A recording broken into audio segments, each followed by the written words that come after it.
Эрүүл байна уу? Эм цэм яан. Тэгэхээр монголчууд бид хоол зүв бол суцс баясан, хөдөлгөөн зүв бол зүрх баярлан гэд яхаараггүй өнөөгүйг бол ярьсаар ирсэн байна.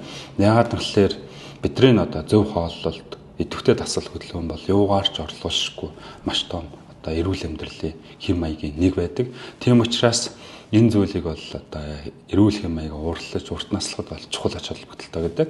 За сүүлийн үед бол гинт нас барах, унтаа сэрээгүй, аль эсвэл зүрхэн гинт цогсох, залуу наснда нас барах тохиолдол ард иргэдийн дунд бол цөөнгүй яригдах болсон байна. Үүний мөн чанар нь бол тухайн суц сатуурлын өөрчлөлт юм уу, хүндрэл дээр бүлэнд бөглөрөл үүсэх юм уу, аль эсвэл иймэрхүү байдлаар та бидний амьдралын чухал хэрэгтэнд гинтийн өөрчлөлт явагдсантай холбоотойгоор гинт нас барах эрсдэл өндөр байдаг. Жишээлбэл бидний тарих бол бие организмыг ухамсар тухайн үүсгэхээс гадна амьсгалын төв, зүрхний төв гэдэг эмгэг нарийн рефлексүүд явагддаг. Энэ тархины хэсгээр бол суц сатуурлын өөрчлөлт явагдаж байгаад бүлэнд бөглөрөл үүсэх гинт хүндрэлээ улмаас энэ хэсэг цусан хангамжгүй болоход энэ амьдралын чухал үйл ажиллагаа хийдэг зүйл зогсоход хүн гинт нас барж болдог. Хоёрдугаарт нь бол зүрх маань цусыг тасралтгүй эргэлдүүлж эд эрхтэнд тэжээл болон хүчил төрөвчийг авааччиж бид нар амьд оршин тогтнодог. Жишээлбэл тархины эдээсд бол 3 секунд зүрх маань амраа цус шахахгүй байхад ухаалтчдаг. 3-5 минут болоход эргэж буцшгүй тархинд өөрчлөлт явагдсан нь бас нас бардаг. Тийм учраас зүрхийг тэжээх суцсан гинт бөглөрөл үүсээд эсвэл амь насанд аюултай хямаалдагл үүснээ улмаас яг энэ цус шахуургүй үйл ажиллагаа гинт зогсоод гинт нас бардаг.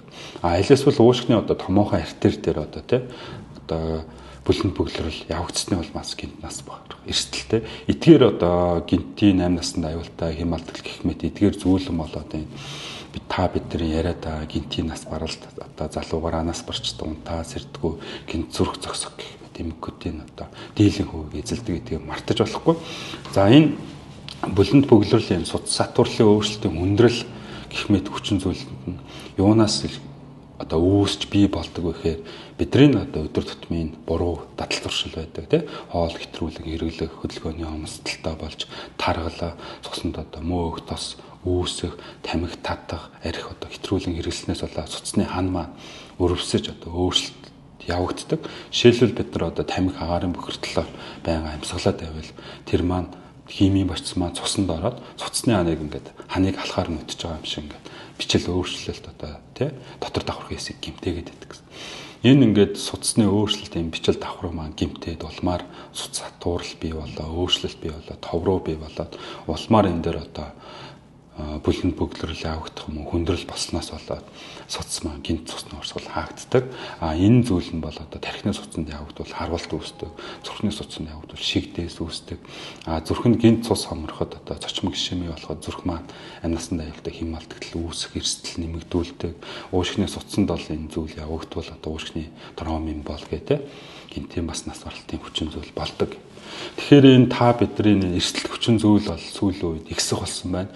Ялангуяа хотчлтыг дагаад хөдөлгөөний хомсдол бий болдог, агаарын бохирдол бий болдог, нийгмийн янз бүрийн хүчин зүйлээс болж стресс ихээр үүсдэг.